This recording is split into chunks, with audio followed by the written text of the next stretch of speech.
درود شریف پڑھ لیں صلی اللہ علیہ وسلم سیدنا و نبینا مولانا محمد وعلی آل سیدنا و نبینا مولانا محمد وبارک وسلم علیہ.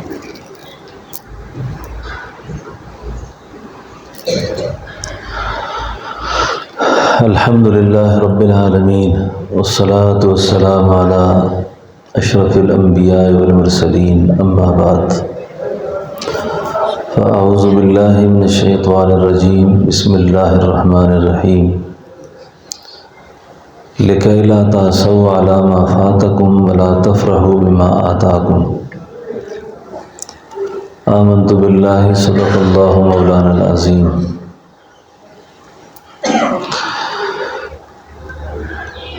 جب ہم چھوٹے تھے، اسکول کے زمانے میں، مدرسے کے زمانے میں، تو ہمیں استادوں نے ایک سبق پڑھایا تھا،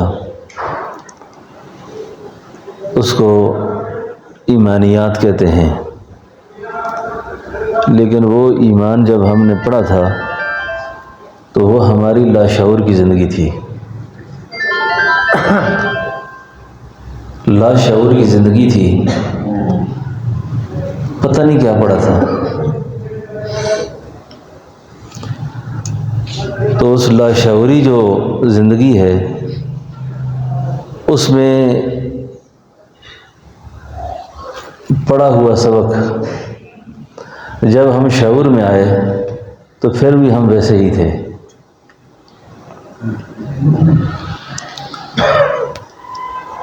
میری بات سمجھ آ رہی ہے آپ کو؟ تو ضرورت ہے اس سبق کی کہ اس سبق کو شعور میں آ کے یاد کیا جائے، جس کو علم الیقین کہتے ہیں. ایمان کے درجات ہیں نا، علم الیقین، عین الیقین، حق الیقین. اب اس کو علم میں لایا جائے پہلے، کہ جو سبق میں نے یاد کیا تھا، پڑھا تھا، استادوں کا خوف رہتا تھا کہ مجھ سے وہ پوچھیں گے، اب وہ سبق ہے کیا؟ اب ہم نے پڑھا تھا آمنت باللہ و ملائکتہ و کتبہ و رسلہ والیوم الآخر والقدر خیرہ و شرہ من اللہ تعالی والبعث بعد الموت. اب اس میں جو والقدر خیرہ ہے و شرہ من اللہ تعالی، اب جب تقدیر پر ایمان لایا، قسمت پر ایمان لے آیا نا آدمی، تو اب قسمت کا گلہ جائز ہے؟ مقدر کا گلہ جائز ہے؟ جب آپ نے کہا والقدر خیرہ، اچھی بری تقدیر پر یا اللہ میں ایمان لے آتا ہوں. جب تقدیر پر ایمان لے آئے تو تقدیر پر ایمان لانے کے بعد اللہ کی ذات عالی پر گلہ کرنا، شکوہ کرنا، اعتراض کرنا، اس کو روا سمجھیں گے ہم؟ یہ تو بہت بڑی حماقت ہے. جو ہنس رہا ہے وہ ہنس چکے گا، جو رو رہا ہے وہ رو چکے گا. سکون دل سے اللہ اللہ کر، جو ہو رہا ہے وہ ہو چکے گا.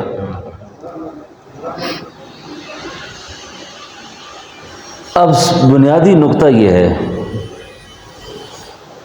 ہمارے حضرت فرمایا کرتے تھے کہ چلے کٹدیاں جان سکدی ہے، ایک نقطے وچ گل مکدی ہے. ایک نقطے کے اندر سارا مضمون سمایا ہوا ہے، ایک نقطے میں. بابا بلے شاہ قصوری اسی لیے فرما گئے، ایک الف تینوں درکار، ایک الف تینوں درکار، علم و بس کریاں یار.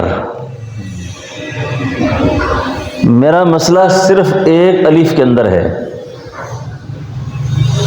میں تو بڑی بڑی گتھیاں کھول کے بیٹھا ہوا ہوں۔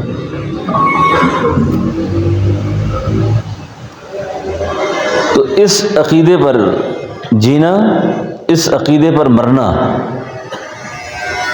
اس پر ایمان کا ہونا، یہ بہت ضروری ہے۔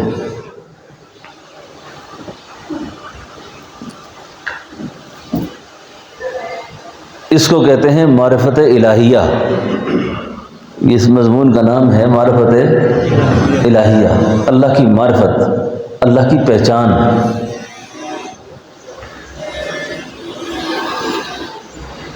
اس عقیدے کا حصول فرض ہے۔ اس عقیدے کی معرفت کیا ہے؟ فرض ہے۔ اور جب تک اس عقیدے کی پہچان نہیں ہو سکی، بندے کا اضطراب، بے چینی، پریشانی، وساوس کبھی ختم نہیں ہو گئے، کبھی ختم نہیں ہو گئے۔ قرآن کریم میں اللہ تعالیٰ فرماتے ہیں کہ آپ لِكَيْ لَا تَأْسَوْا عَلَىٰ مَا فَاتَكُمْ وَلَا تَفْرَحُوا بِمَا آتَاكُمْ وَاللَّهُ لَا يُحِبُّ كُلَّ مُخْتَالٍ فَخُورٍ۔ آپ سے کوئی چیز کھو جاتی ہے، آپ اس پہ بہت زیادہ افسوس کرتے ہیں، اور کوئی چیز آپ کو مل جاتی ہے، آپ اس پہ اترانا شروع ہو جاتے ہیں۔ یاد رکھیں، کسی خوبی کا، کسی کمال کا کسی کو مل جانا، اس کا کوئی کمال نہیں ہے، اس کا کوئی کمال نہیں ہے۔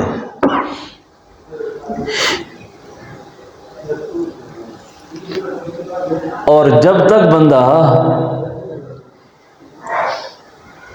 خوبیوں کو اور کمالات کو اور عزت کو اور شہرت کو اور مال کو اور دولت کو اور منصب کو اپنی طرف منسوب کرے گا کہ یہ میری وجہ سے ہے،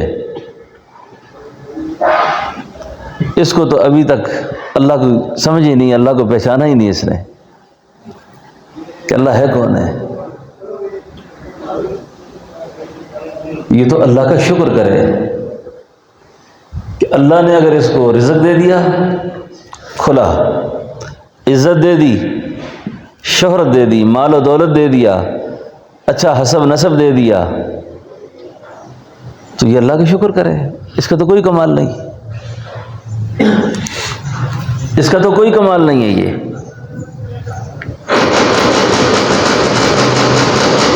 اس کا کوئی کمال نہیں اس میں۔ تو اس عقیدے کا حصول، اس عقیدے کا یقین، یہ فرض ہے۔ اللہ والوں نے، اللہ کے بندوں نے معرفت کے دریا بہائے ہیں، سمندر کو کوزے میں بند کیا ہے، لمبی چوڑی تقریر سے نہیں، دو جملوں سے بات کو مکمل کیا۔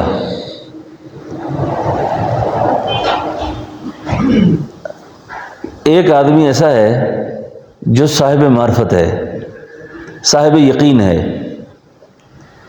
اور دوسرا دوست اس کا صاحب یقین نہیں ہے، صاحب معرفت نہیں ہے۔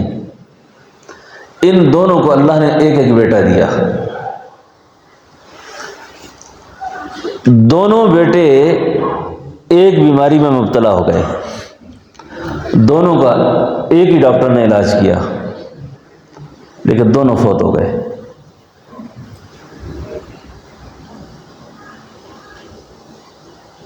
اب جو صاحب معرفت باپ تھا نا، جب لوگ اس سے تعزیت کرنے لگے تو کہنے لگے آپ کے بیٹے کا علاج یہ ڈاکٹروں نے اچھا نہیں کیا، اگر یہ ڈاکٹر آپ کے بچے کا علاج صحیح کرتے نا تو یہ بچ جاتا۔ اب جو صاحب یقین تھا، صاحب تقدیر تھا، صاحب معرفت تھا، اس نے اپنی گردن دل کی طرف جھکائی اور سر اٹھا کے کہا آخر یہ بھی تو میرے اللہ کی مرضی تھی، یہ بھی میرے اللہ کی مرضی تھی۔ اور جو دوسرا تھا نا، جب اس سے یہ بات کی نا، ایک تو بچے کی جدائی سے پہلے سے پریشان، جب اس کے سامنے یہ بات آئی اس کا اضطراب اور بے چینی اور زیادہ بڑھ گئی، اس کا دکھ اور بڑھ گیا، اس کا غم اور بڑھ گیا۔ تو دوستو، سب سے بنیادی نقطہ جو سمجھنے والا ہے وہ یہ ہے کہ بندہ اللہ کی مرضی پر فدا ہو، جو واقعہ امر ہو جائے اس پر بحث نہیں ہے، کیوں ہوا،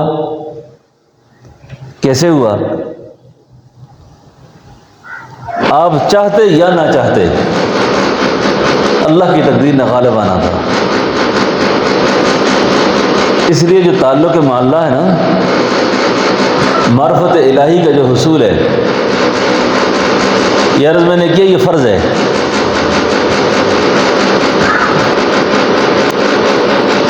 حضرت تھانوی رحمۃ اللہ علیہ فرماتے ہیں کہ آپ کبھی کبھار جب تنہائی میں بیٹھو نا تو اپنے پیاروں کی جدائیوں کو سوچا کرو، اپنے مال کے زوال کو سوچا کرو،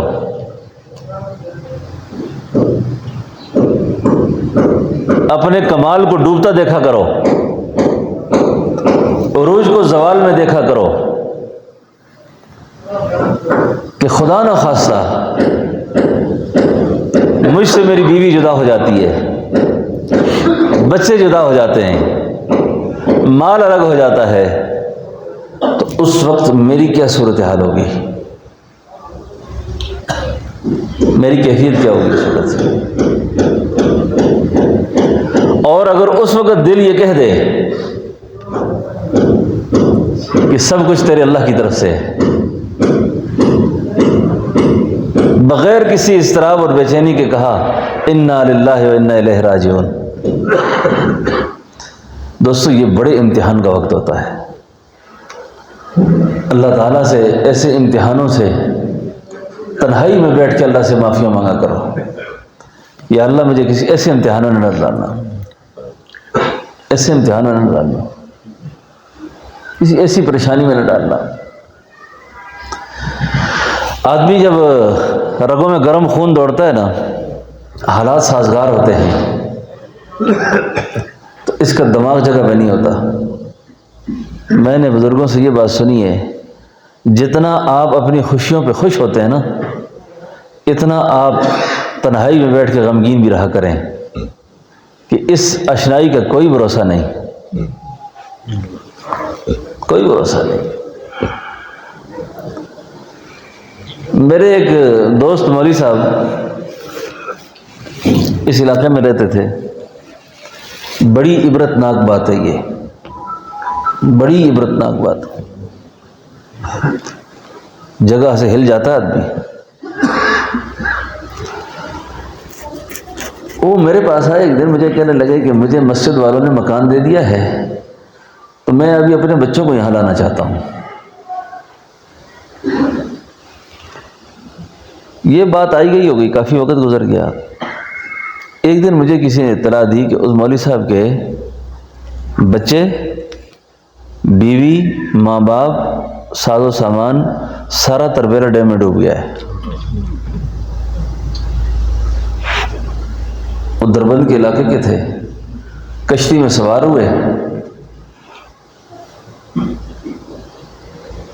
انجن اس کا فیل ہو گیا، کشتی ڈوب گئی، سارے کے سارے تربیلا ڈیم میں ڈوب گئے۔ اور یہ اس کنارے کھڑا ان کا انتظار کر رہا تھا گاڑی لے کر کے، اب میں سب کو سامان لے کر بٹھاؤں گا اور جاؤں گا۔ دوستوں، میں جب تعزیت کے لیے گیا نا اس کے پاس، اس نے تعزیت کے وقت آگے سے مجھ سے ایک بات کی، یہ بات میں نے بہت دفعہ بیان کی ہے۔ اس نے کہا حضرت جس وقت میں 2 3 4 دن لگے ہمیں میتیں ڈھونڈنے میں، اس بے چینی اور اضطراب میں جب ہمیں ساری میتوں کو اٹھایا گھر لے کر گیا تو گھر میں تالا پڑا تھا، تالے توڑ کے گھر داخل ہوا ضرورت کا کوئی ساز و سامان بھی گھر میں نہیں تھا۔ جب ساری میتوں کو میں نے اہل محلہ نے مل کر چارپائیوں پہ ڈالا، گھر کے 10-12 افراد، تو میرا رونا بند ہو گیا۔ میں بے بسی کی تصویر بنے کھڑا تھا۔ اس وقت مجھے رسول اللہ صلی اللہ علیہ وسلم کی ایک حدیث یاد آئی کہ جس آدمی نے ایک نماز بھی جان بوجھ کر چھوڑ دی، جس آدمی نے ایک نماز بھی جان بوجھ کر ترک کر دی،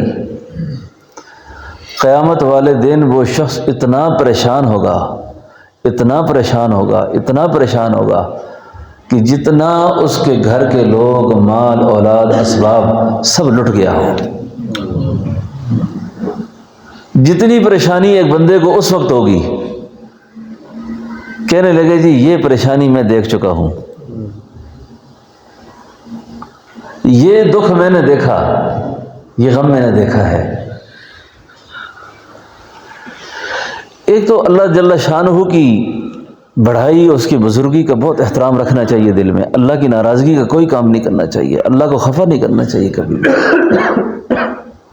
اللہ کے غضب کو اور غصے کو متوجہ نہیں کرنا چاہیے اپنی انانیت کی وجہ سے، اپنے تکبر کی وجہ سے۔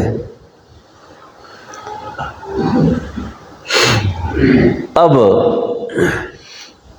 یہ جو عقیدہ ہے نا کہ سب کچھ اللہ نے کیا، سب کچھ اللہ کر رہے ہیں، سب کچھ اللہ سے ہو رہا ہے، یہ ایمانیات ہیں۔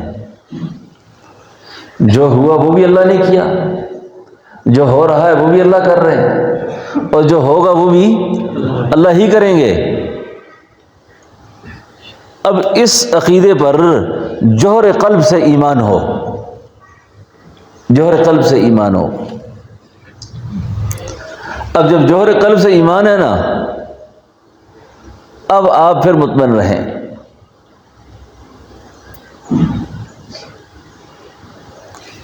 پھر آپ مطمئن رہیں ہر وقت۔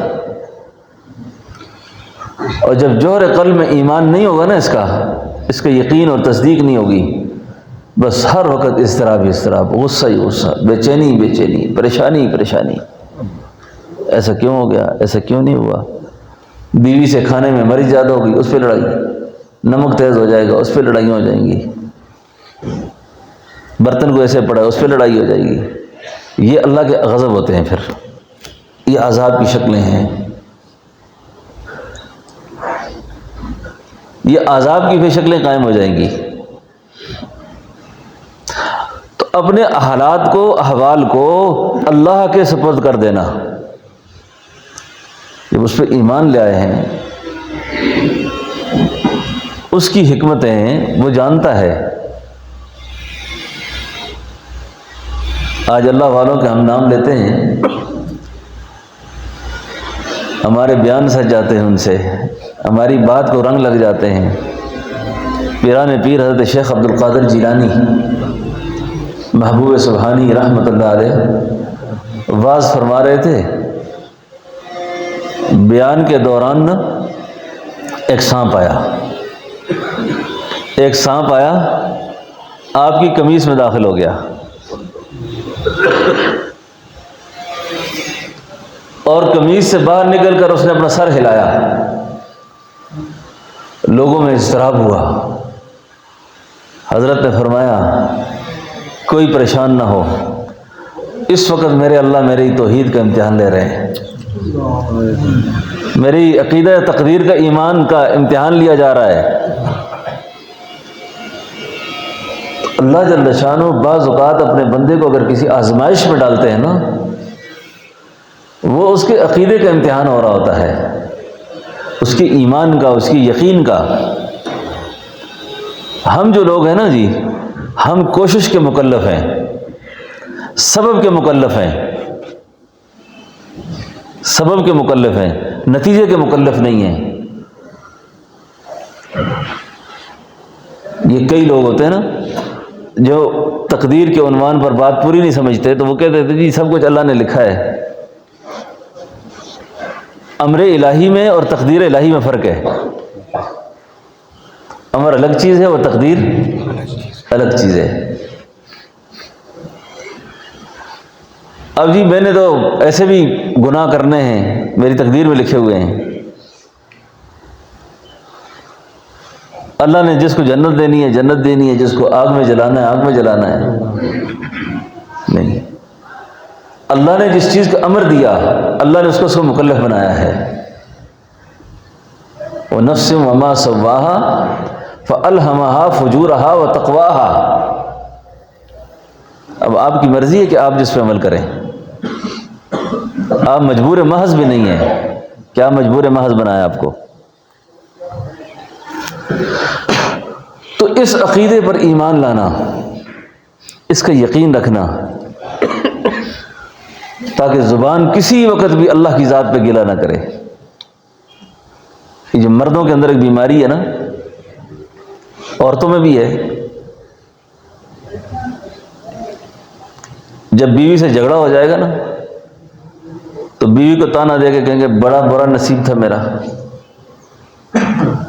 بڑا غلط فیصلے کا وقت تھا جو تو میرے حصے میں آئی، یہ میرے ماں باپ نے بہت بڑی غلطی کر دی، ورنہ میں تو تجھے ایسی عورت سے شادی کہاں کرتا تھا،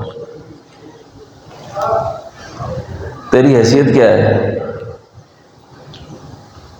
میرے سامنے تو کیا چیز ہے، میں حسب میں اتنا اونچا ہوں، میں نسب میں اتنا اونچا ہوں۔ یہ باتیں اللہ کے غضب کو متوجہ کرتی ہیں، اللہ کے غصے کو۔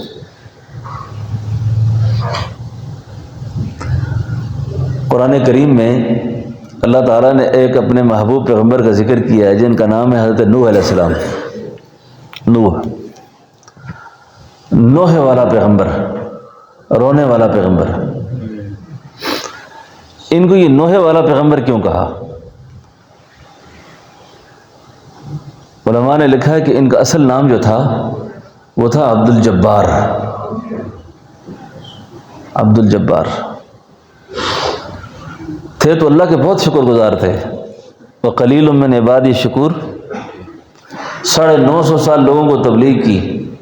آج کوئی مولوی صاحب کوئی پیر صاحب پریشان ہو کہ میرے مرید کیوں کم ہیں، میرا حلقہ کیوں کم ہے، کام کیوں نہیں چلتا، فیض کیوں نہیں چلتا، 950 سال تبلیغ کی، 950 سال تبلیغ کرنے کے بعد 80 یا 82 لوگ مرید ہوئے۔ اتنے لوگ آئے نا جی۔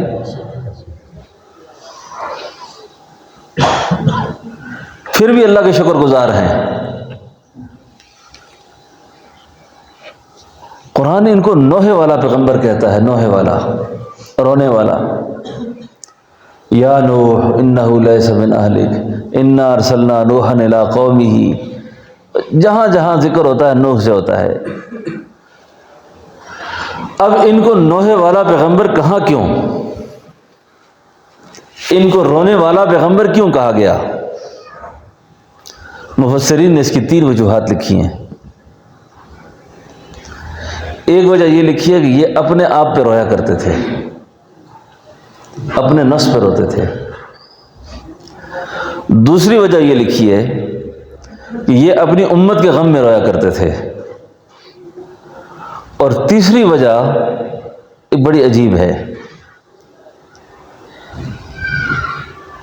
ایک دفعہ راستے پہ چل رہے تھے، ایک خارش زدہ کتے کو دیکھا، خارش زدہ کتے کو دیکھا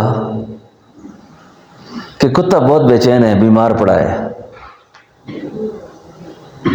اور اس کی بے چینی اور پریشانی کو دیکھ کر دل میں خیال آیا، اور میرے اللہ یہ اس کتے کو پیدا کرنے کا تیرا کیا مقصد تھا؟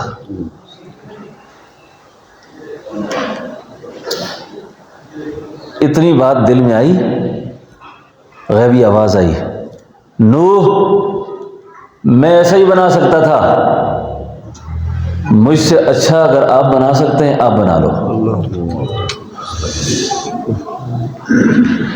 اس بات کی وجہ سے اللہ کے پیغمبر ساری زندگی روتے رہے، ساری زندگی روئے کہ کیوں شکوہ ہو گیا، میری دل میں آیا، کیوں گلہ آیا۔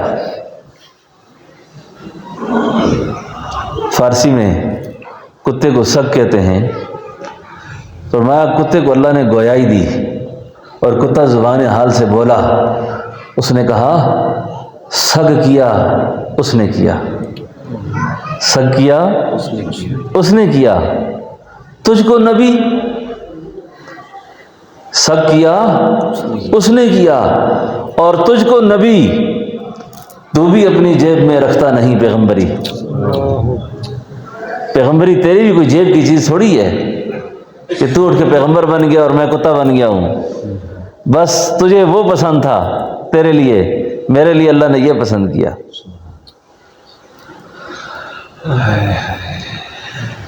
اللہ کے بندو یقین جانے، اگر آدمی معرفت کو سمجھ جائے نا پھر تو کیا ہی کہنے.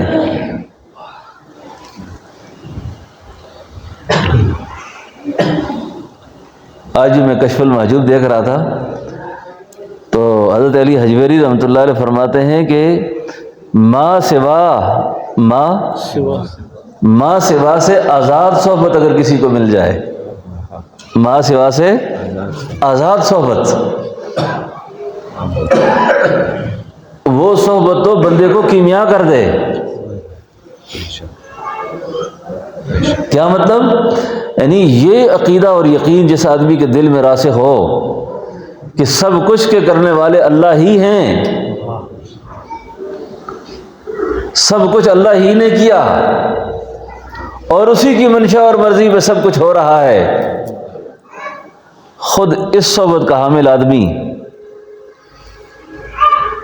اس صحبت کا حامل آدمی وہ تو دوسرے کو چمکا کے رکھ دیتا ہے، سونا بنا دیتا ہے. اب خود ہمارے یقین اور ایمان ڈماڈول ہے، کیا پتہ ہو کہ نہ ہو. مولانا الیاس صاحب رحمۃ اللہ علیہ،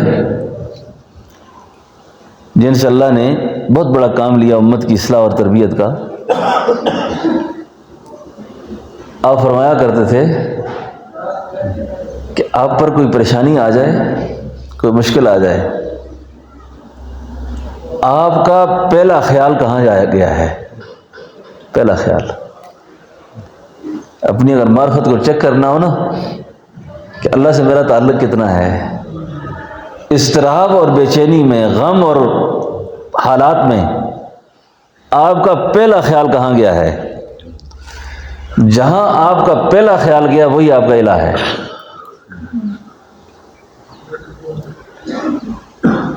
لِكَيْ لَا تَأْسَوْا عَلَىٰ مَا فَاتَكُمْ وَلَا تَفْرَحُوا بِمَا آتَاكُمْ وَاللَّهُ لَا يُحِبُّ كُلَّ مُخْتَالٍ فَخُورٍ. یہ شیخیاں بگاڑنا، میں نے یہ کیا اور میں نے وہ کیا اور میں نہ کرتا تو تم کیسے کرتے تھے. جو ہوا اللہ کی چاہت سے ہوا، جو ہوگا اللہ کی چاہت سے ہوگا، جو ہو رہا ہے وہ اللہ کی شان ہے، اللہ کی چاہت سے ہو رہا ہے. تو اس کا یقین فرض ہے، اس عقیدے کا لینا فرض ہے، اس کا حصول فرض ہے. سارے دکھوں سے بندہ آزاد ہو جاتا ہے، سارے غموں سے آزاد ہو جاتا ہے. کبھی اللہ پہ گلہ نہیں کرنا چاہیے، اللہ پہ شکوہ نہیں کرنا چاہیے، اللہ پر اعتراض نہیں کرنا چاہیے، اللہ پر اعتراض نہیں کرنا چاہیے، اللہ پر خفا نہیں ہونا چاہیے. انبیاء علیہ السلام کی تاریخ میں، آپ کے واقعات میں، سیدنا حضرت زکریا علیہ السلام جو تھے نا، سیدنا حضرت زکریا، آپ کو قوم نے بہت تنگ کیا، لوگوں نے بہت پریشان کیا آپ کو. اتنا پریشان کیا کہ ایک دفعہ قوم سے بھاگ کھڑے ہوئے. حضرت امام غزالی رحمۃ اللہ علیہ فرماتے ہیں اس باب کے اندر کہ یہ اللہ پہ گلہ نہیں کرنا چاہیے، شکوہ نہیں کرنا چاہیے. تو جب بھاگ کھڑے ہوئے نا تو ایک بڑے درخت کے اندر جا کر پناہ لی انہوں نے. جب درخت کے اندر پناہ لے لی نا تو شیطان نے سجایا ان باغیوں کو کہ جس زکریا کو تم تلاش کرتے ہو وہ اس درخت میں ہے. انہوں نے آرا لیا، درخت کو کاٹنا شروع کیا. جب درخت کو کاٹنا شروع کیا نا تو آرے کے جو سرے کنارے جب ان زکریا علیہ السلام کے سر پہ لگے نا تو حضرت زکریا علیہ السلام نے چیخ ماری، روئے اس وقت. جب روئے نا تو غیبی آواز آئی، خبردار زکریا، خبردار، چیخنے کی ضرورت نہیں. اگر آپ چیخے ہم نبیوں کی لسٹ سے آپ کا نام نکال لیں گے، نبیوں کی فہرست سے نام نکل جائے گا آپ کا. تو دوستو یہ اعتکاف جو ہے نا، آپ کا یہاں آنا بیٹھنا ملاقات کرنا، یہ کوئی ہمارا روایتی اعتکاف نہیں ہے. جیسے ہم اعتکاف میں باقی چیزوں سے رکتے ہیں، اس طرح ان امور سے بھی رکنا ہے جن سے اللہ نے ہمیں روکا ہے، کہ میری ذات پہ گلہ نہ کرنا، شکوہ نہ کرنا، اعتراض نہ کرنا کبھی بھی. اپنی مرضی کو میری مرضی پہ فدا رکھنا ہے، اپنی مرضی کو میری مرضی پہ فدا رکھنا ہے.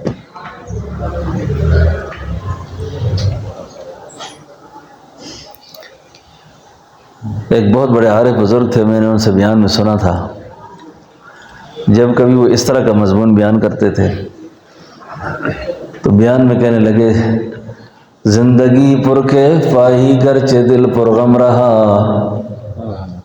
زندگی پر کے پائی گرچہ دل پر غم رہا، ان کے غم کے فیض سے میں غم میں بھی بے غم رہا. زندگی پر کیف پائی گرچہ دل پر غم رہا، زندگی پر کیف پائی گرچہ دل پر غم رہا، ان کے غم کے فیض سے میں غم میں بھی بے غم رہا. جب ان کے غم کو اپنا غم بنا لیا نا، پھر بے غم. یہ جو معرفت الہیہ کے جو مضامین ہے نا، یقین جانا یہ دل ٹھنڈا کر دیتے ہیں آدمی کے. ہمارے حضرت کی خدمت میں ایک ساتھی آئے، اس نے کہا جی کہ میں روز ایک پریشانی سے جان نہیں چھوڑتی، دوسری ایک غم ختم نہیں ہوتا، دوسرا تیسرا. ایک دن میں بڑا بے چین بیٹھا ہوا تھا، میں نے کہا مراقبہ کروں، ذکر کروں. ابھی جس وقت اللہ سے لو لگانے کے لیے دل کی طرف متوجہ ہوا تو غیبی آواز آئی، اپنا غم تو وہ کرے جس کا خدا کوئی نہ ہو، اپنا غم تو وہ کرے جس کا خدا کوئی نہ ہو. ہم نے اللہ سے گمان بہت تھوڑا رکھا ہے، اصل میں ہم نے اللہ کو یاد بہت تھوڑا کیا ہے، اور یاد کیا بھی ہے تو کسی غرض سے کیا ہے. کوئی بیمار ہو گیا تو اس نے کہہ دیا اللہ، کوئی قرض دار ہو گیا تو اس نے کہہ دیا اللہ، کوئی بے چین ہو گیا تو اس نے کہہ دیا اللہ. یہ نہیں کہا کہ سب کچھ کرتے اللہ ہیں. تو ابھی اعتکاف میں نا چپ کے اللہ سے باتیں کیا کرو، تھوڑی دیر تنہا بیٹھ کے نا اللہ سے باتیں کیا کرو. اللہ سے کیسے بات کرنی ہے؟ اللہ کو تو ہر بولی آتی ہے، کوستانی والوں کی کوستانی میں سمجھتا ہے، اردو کی اردو میں سمجھتا ہے، ہر زبان سمجھتا ہے. اللہ میری اصلاح کر، اللہ میرے عقیدوں کو ٹھیک کر، اللہ میرے حال پہ رحم کر، اللہ میری بے چینی کو دور کر، اللہ میری پریشانیوں کو دور کر، اللہ مجھ پہ اپنے فضل متوجہ کر. اور وہ یقین اور عقیدہ دے، کل جب تیرے سامنے پیشی ہو تو میں شرمندہ نہ ہو جاؤں، میں اپنی بدعقیدگی کی وجہ سے ذلیل نہ ہو جاؤں وہاں پر، کہ اللہ کرتے تھے کہ اللہ سے ہوتا ہے، لیکن جب مزاج کے خلاف کچھ ہوا، نہ ان کو اللہ یاد تھا، نہ نبی یاد تھے، نہ اسلام یاد تھا، نہ دین قرآن، کوئی چیز یاد نہیں، فوراً بگڑ جاتے ہیں مزاج، فوراً مزاج کے اندر تبدیلی پیدا ہو جاتی ہے. تو ایسا نہیں کرنا، ایسا نہیں کرنا. تو یہ جو مضمون آپ کی خدمت میں عرض کر دیا، اس مضمون کا نام ہے معرفت الہیہ. معرفت الہیہ. یہ ضروری بات تھی جو میں نے عرض کر دی، ضروری بات تھی نا، ضروری بات تھی. اللہ نے اس مضمون کو بیان کروایا. یہ سب ساتھی اس کی بہت فکر بھی کریں، غم بھی کریں کہ اپنے عقیدے اور ایمان کے ساتھ ساتھ دوسروں کو بھی یہ بات سمجھائیں۔ آج کل انگریزی کے لفظ بہت بولے جاتے ہیں نا، اس میں ایک لفظ بولا جاتا ہے جی انزائٹی ہو گئی ہے، انزائٹی، ڈپریشن۔ یہ انزائٹی اور ڈپریشن کیا چیز ہے؟ یاد رکھیں یہ دونوں لفظ جو ہے نا، ان کی اردو میں کوئی ڈکشنری میں کوئی خاص نام نہیں ہے اس کا۔ ہم اس کو زیادہ سے زیادہ کہتے ہیں ذہنی تناؤ، اعصابی کھینچاؤ، اس کا یہ معنی کرتے ہیں، کیونکہ یہ ہماری چیز نہیں ہے، مسلمان کی چیز نہیں ہے یہ۔ مسلمان ہر حال پہ خوش ہے، ہر حال پہ خوش ہے۔ بات تو بہت اونچی کر رہا ہوں میں، اللہ تعالیٰ ہماری حفاظت کرے۔ خواجہ غلام فرید فرماتے تھے، اے میرے اللہ تو میرے دکھ وچ راضی تو میں سکھ نو چلے لاواں، اور میرے اللہ اگر تو مجھے دکھ دے کر خوش ہے نا تو میں اپنی خوشی کو آگ لگانے کو تیار ہوں۔ تو جو راضی ہے، تو جو خوش ہے،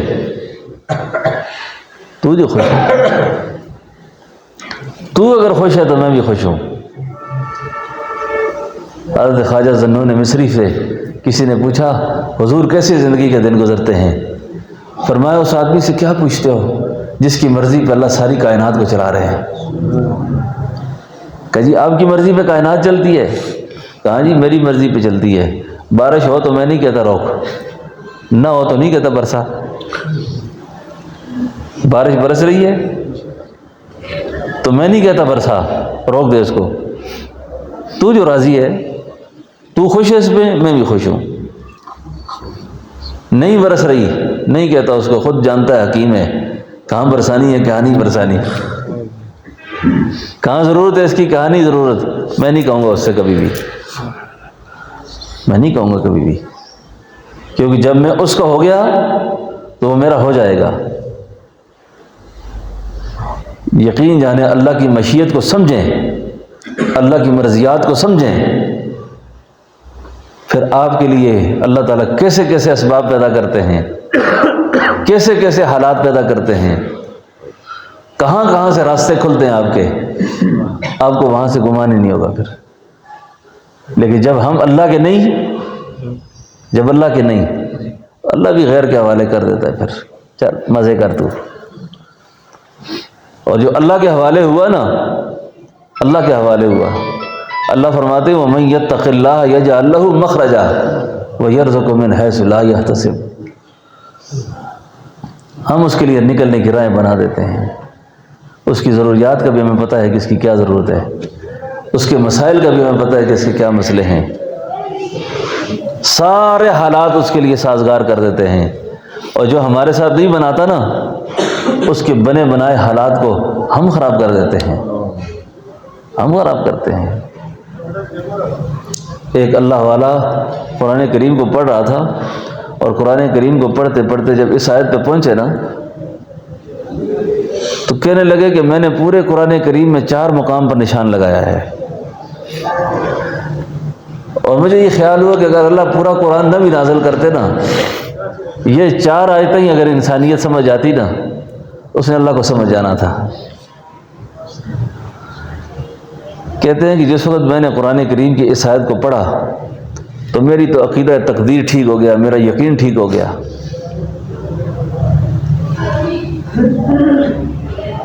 مجھ سے کئی سارے لوگ پوچھتے ہیں آپ جادو کو مانتے ہیں؟ میں کہ کیوں خیر ہو؟ میں نے کہا جی کہتی آپ اتنا رد کرتے ہیں کہ سمجھ یہ آتی ہے کہ جادو ہی نہیں ہے۔ مزا صاحب، میں نے کہا میں آپ میری بات سمجھے نہیں،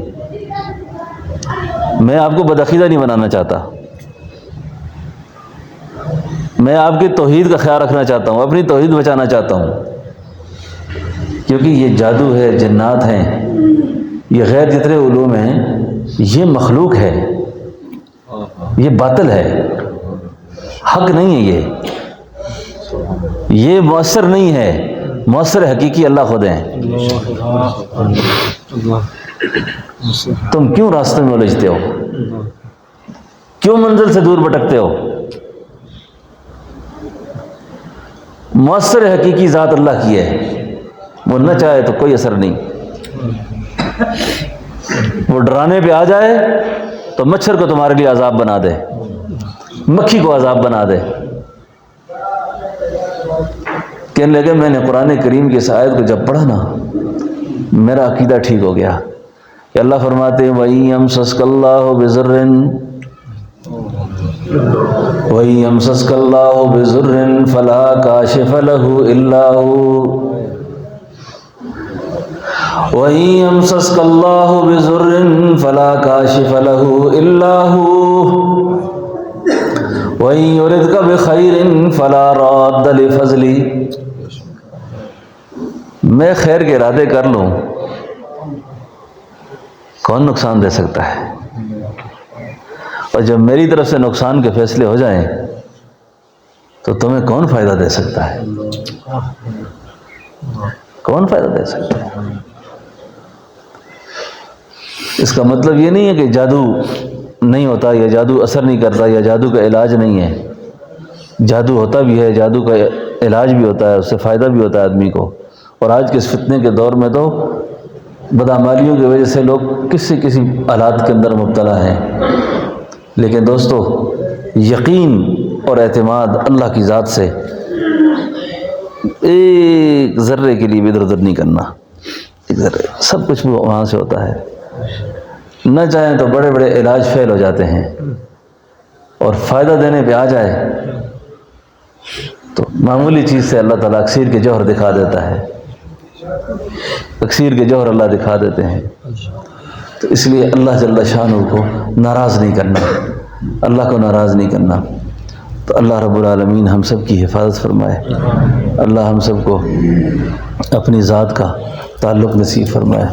مولانا حفیظ الرحمان صاحب میرے سے تشریف لائے ہیں، میں ان سے درخواست کرتا ہوں کہ آ جائیں اور دعا بھی کرائیں، اور دعائیہ کلمات دو چار باتیں ارشاد فرمائیں۔ مجھے ذرا وضو کا تقاضا ہے۔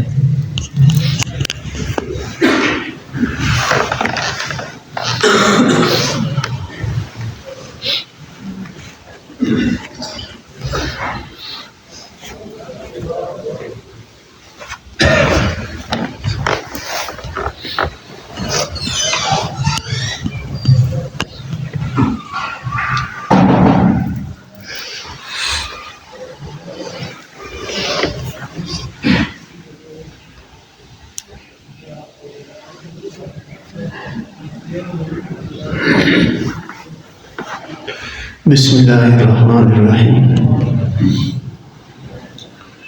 میرے عزیز بھائی دوستو، حضرت کی گفتگو آپ سب ساتھیوں نے سماعت فرمائی۔ اللہ رب العزت ان سب باتوں کو ہمارے عمل میں لانے کی توفیق عطا فرمائے۔ تو اصل میں یہ جس جگہ میں ہم جمع ہو چکے ہیں، یہ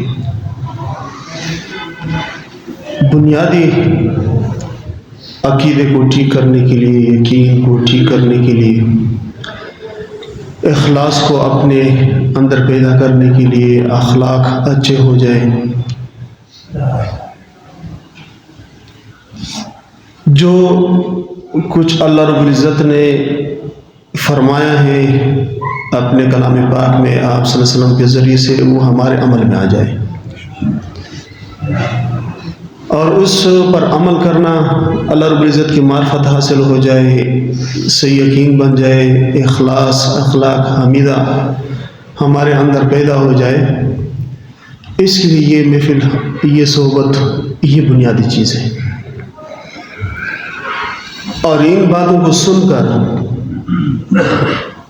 صرف ٹائم پاس نہ ہو، ان باتوں کو سمجھ کر، اپنے ذہن میں رکھ کر، پھر اسی کو اپنے عمل میں لانا، یہ بنیادی چیز ہے۔ تو اللہ رب العزت نے بڑا ہی فضل فرمایا، ہم دور دور سے آئے ہیں، اپنے محلے کے مساجد چھوڑ کر یہاں جو دور آئے ہیں تو ایک غرض لے کر آئے ہیں۔ دیکھو نا، آدمی جب مریض ہو جاتا ہے تو اپنے علاقے میں بھی ڈاکٹر ہوتے ہیں، اپنے علاقے میں بھی ڈاکٹر ہوتے ہیں، لیکن کوئی پشاور جاتا ہے، کوئی لاہور جاتا ہے، کوئی ملتان جاتا ہے، کوئی اسلام آباد، کوئی کراچی، کوئی باہر بیرون ملک بھی چلا جاتا ہے۔ تو میرے بھائی دوستو، وہ کس غرض سے جاتا ہے؟ وہ اس غرض سے جاتا ہے کہ میرا وہاں پر علاج ہوگا، علاج کی غرض سے جاتا ہے۔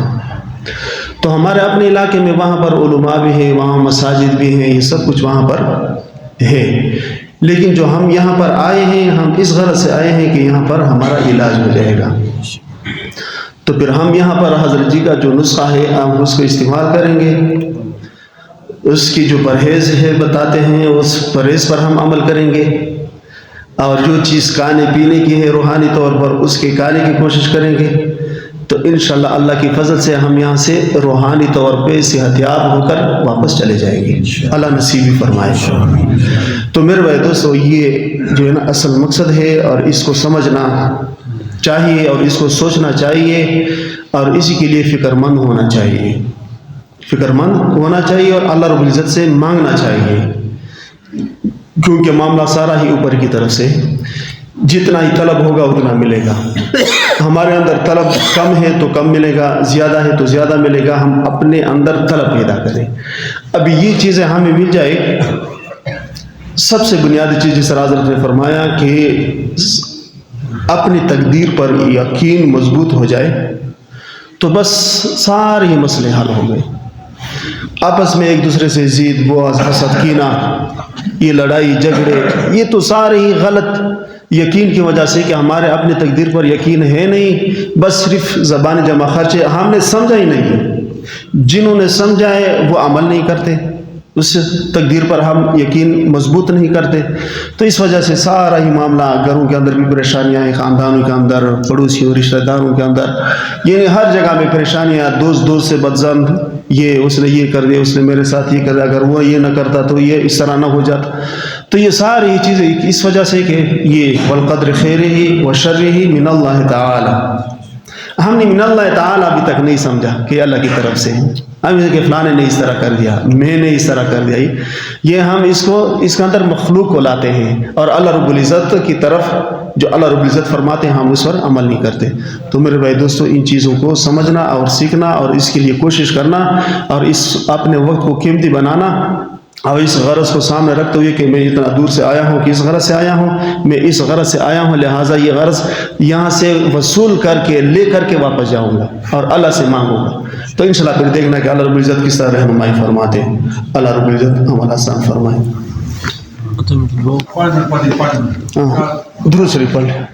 الحمدللہ رب العالمین والعاقبۃ للمتقین والصلاۃ والسلام علی خیر خلق محمد وعلیہ وسلم اجمعین۔ دعا بہو آمین یا ارحم الراحمین یا ذا الجلال والاکرام یا حی یا قیوم برحمتک نستعیذ لا الہ الا اللہ الحلیم الکریم سبحان اللہ رب العرش العظیم والحمد للہ رب العالمین نسألک موجبات رحمتک وعزائم مغفرتک والغنیمۃ من کل بر والسلامۃ من کل اثم لا تدع لنا ذنبا الا غفرته ولا هما الا فرجته ولا حاجة يا لك رضا الا قضيتها يا ارحم الراحمين اللهم اعنا على ذكرك وشكرك وحسن عبادتك اللهم اعنا على ذكرك وشكرك وحسن عبادتك اللهم ربنا آتنا في الدنيا حسنة وفي الآخرة حسنة وقنا عذاب النار اللهم ربنا آتنا في الدنيا حسنة وفي الآخرة حسنة وقنا عذاب النار اللهم إنا نسألك العفو والعافية والمعافاة الدائمة في الدين والدنيا والآخرة والفوز بالجنة والنجاة من النار اللهم إنا نسألك العفو والعافية والمعافاة الدائمة في الدين والدنيا والآخرة والفوز بالجنة والنجاة من النار یا ارحم الراحمین ہم سب کے یہاں پر آنا قبول فرما۔ یا ارحم الراحمین رمضان مبارک کے روزے یا اللہ ہم نے جو رکھے ہوئے اس کے اندر جتنے بھی ٹوٹے پھوٹے اعمال کیے ہیں محض اپنے فضل کرم سے ہم سب سے قبول فرما۔ یا ارحم الراحمین اس مبارک مہینے کی حقیقت